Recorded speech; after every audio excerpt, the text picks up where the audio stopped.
Após 3 meses de atraso, o Congresso Nacional aprovou na quinta-feira o projeto de lei orçamentária para o ano de 2025. A peça, que segue para a sanção de Lula, prevê um superávit primário da ordem de 15 bilhões de reais e a alocação de 50 bilhões e meio de reais para o pagamento de emendas parlamentares. O resultado primário do governo somente foi possível graças a algumas pedaladas fiscais. O governo federal excluiu do orçamento o pagamento de 44 bilhões de reais do teto de gastos previstos no arcabouço fiscal. Outra pedalada fiscal prevista no orçamento diz respeito ao PED meia. Apesar de ser um programa de caráter permanente, a iniciativa não foi incluída no orçamento por acordo com o governo federal.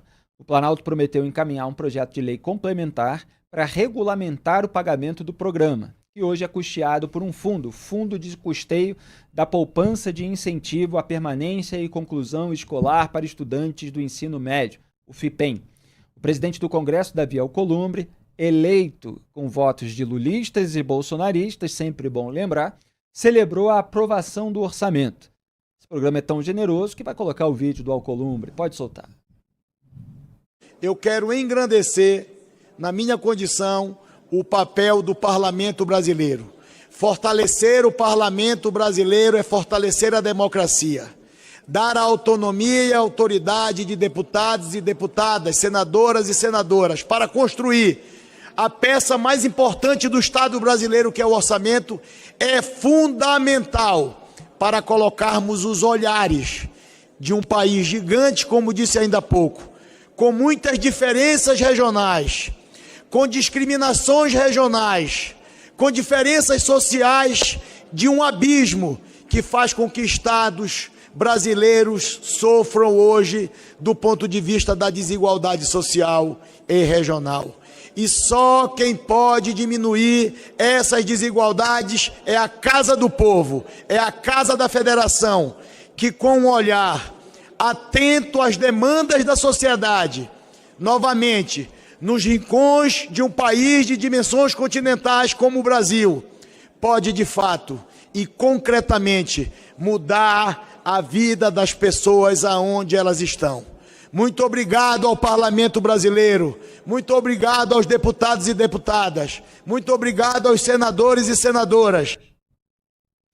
Sempre que ele fala em nome da instituição, ele está falando em nome de cada parlamentar interessado em ficar com um orçamento maior para poder fazer o que quiser com essa grana, eventualmente sem toda a transparência e a rastreabilidade, como a gente tem visto no caso das emendas. Então, quando ele fala fortalecer o parlamento, fortalecer o Brasil, ele está zelando pelo próprio poder de ficar com mais dinheiro na mão, para ele poder ir lá inaugurar a quadra de tênis, se tropeçar, fazer aquele tipo de coisa que a gente conhece. E eu alertei no X, em 19 de dezembro de 2024, que esse seria o valor das emendas em 2025. Vamos colocar aqui as imagens, porque até teve uma repercussão. Em 2025, emendas parlamentares devem totalizar 50 bilhões e meio de reais. São 39 bilhões para emendas impositivas, individuais e de bancada, 11 bilhões e meio bilhões para as de comissão. Fortunas enviadas a prefeituras de familiares ou aliados que contratam empresas de familiares ou aliados. Farra. Então já estava ali chamando de farra. Tem outros tipos de esquema, né? Tem gente que cobra comissão aí, como há relatos e denúncias. Muito bem. Aí o Eduardo Jorge, político, que era do PV, que, enfim, gerou muitos memes, falou assim: compra de voto ameaça a democracia no Brasil. E a Transparência Internacional, próximo print, falou 50 bilhões, registrou ali e compartilhou. E a gente estava falando da aprovação aí do orçamento com 50 bilhões e meio de reais disponíveis para emendas parlamentares, aquela grande festa dos parlamentares que ficam aí, como Davi Alcolumbre, falando em fortalecimento do parlamento, fortalecimento do Brasil, só que a gente sabe muito bem que eles estão falando do poder de cada um deles.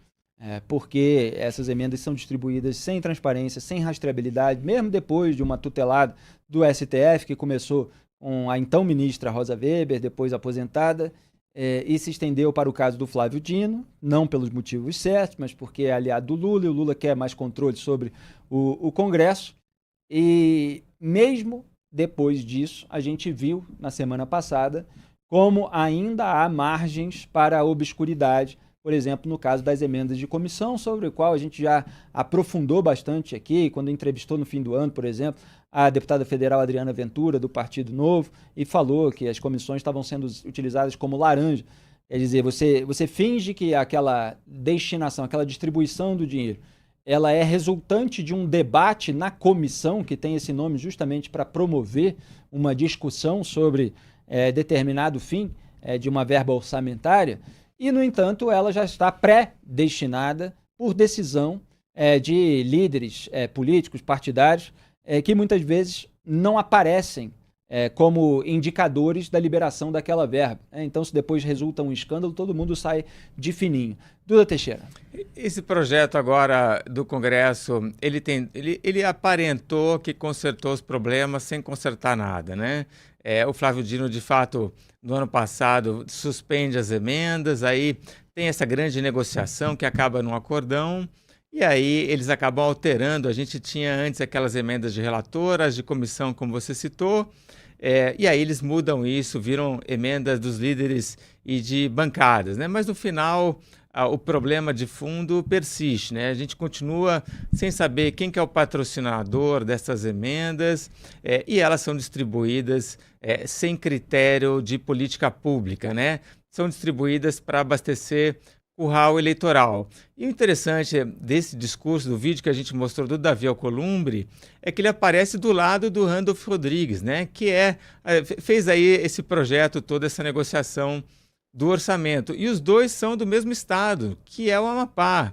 E não por acaso é o estado que mais vai receber emendas proporcionalmente. Então, claramente, os nossos senadores e parlamentares aí que aprovaram esse novo projeto de orçamento estão fazendo isso, obviamente, em interesse pessoal, em mandar dinheiro para a sua própria base.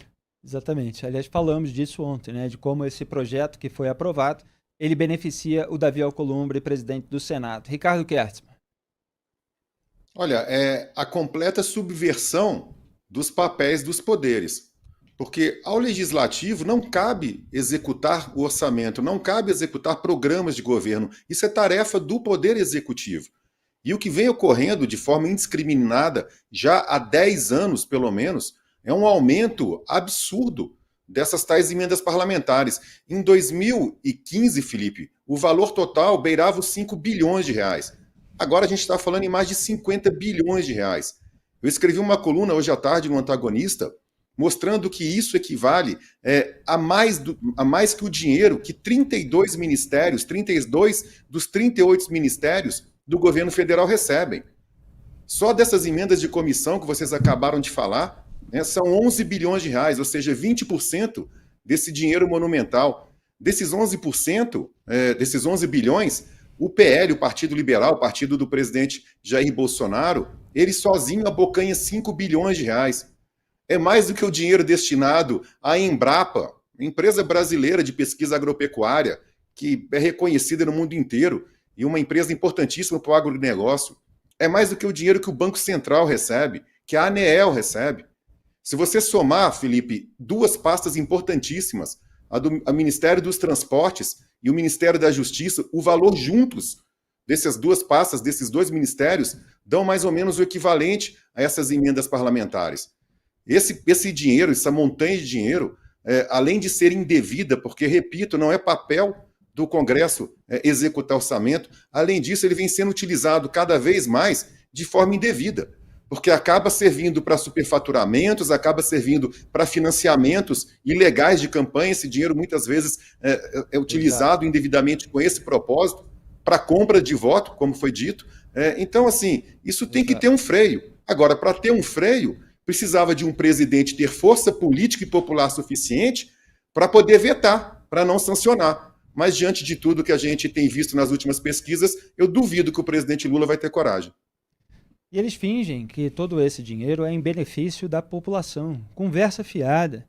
Eu não esqueci o que aconteceu na virada do ano. Uma ponte caiu no Maranhão. Um trecho de uma rodovia federal, que é sim de responsabilidade do governo federal, que, no entanto, corta determinados estados, que já estava com a sua manutenção completamente ignorada, porque havia vídeos de habitantes daquelas cidades, apontando a deterioração e que podia ser alvo de destinação de emenda. Cadê os parlamentares para verificar se a estrutura básica dos seus estados está funcionando? Não, 8 veículos despencaram da ponte simplesmente porque estavam no lugar errado, na hora errada, atravessando uma ponte que caiu, desabou, e pessoas morreram naquele episódio. Várias pessoas morreram em razão dessa negligência. E essa turma agora vai ter mais de 50 bilhões de reais. E quando se foi ver, no caso específico do Maranhão, as emendas estavam sendo utilizadas para bancar show, para bancar a festinha, para bancar aquilo que ajuda a companheirada, faz ali um marketing do político para a próxima campanha. E, no entanto, você não tem um planejamento para aquilo que é uma necessidade emergencial do país, da população, para que desastres não aconteçam. Então, isso é o que a gente tem visto há muitos anos, a gente tem denunciado. No governo Bolsonaro, o orçamento secreto potencializou esses escândalos. O Lula é o pai do toma lá da cá, mais cristalizado, mais consolidado na política brasileira. E todos esses governos acabaram agravando o quadro, porque também, para conseguir aprovar os seus projetos, foram dando mais poder ao Congresso Nacional, por desgastes em outras áreas, inclusive na questão da corrupção, acabaram deixando o Congresso Nacional explorar essa fragilidade, e agora você tem esses parlamentares com muita grana na mão, tentando eternizar, se perpetuar no poder na esfera local. Então eles mandam, por exemplo, para a prefeitura do pai, do irmão, do primo, para que justamente eles continuem sendo eleitos, para que aquele clã fique lá sempre no poder, no seu reduto. Alguém quer complementar? Teve emenda que foi para a TV da CUT aqui em São Paulo, então parlamentares que direcionaram recursos para essa televisão da CUT, que é um sindicato aqui ligado ao PT. Então a emenda vai praticamente direto para ajudar o partido a fazer propaganda. Do lado oposto, teve emenda também direcionada por políticos bolsonaristas para pagar um filme com uma temática também de direita.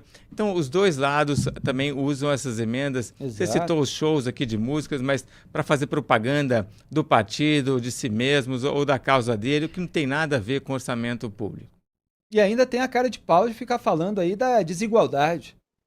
Como se a prioridade dos parlamentares na distribuição das emendas fosse combater a desigualdade no país. Eles são a ilustração da desigualdade, porque recebem um salário muito acima da média da população no Brasil e ainda tem mais um monte de vantagens, um monte de benefícios e, eventualmente, estão envolvidos nesses esquemas de enriquecimento ilícito ou de perpetuação no poder, que simplesmente dá mais dinheiro ainda do que o salário que eles já recebem nos cofres públicos. Então, eles não cortam na própria carne. E isso tem efeitos sobre a inflação, inclusive, o dólar, a comida dos brasileiros, porque eles estão lá torrando bilhões de reais.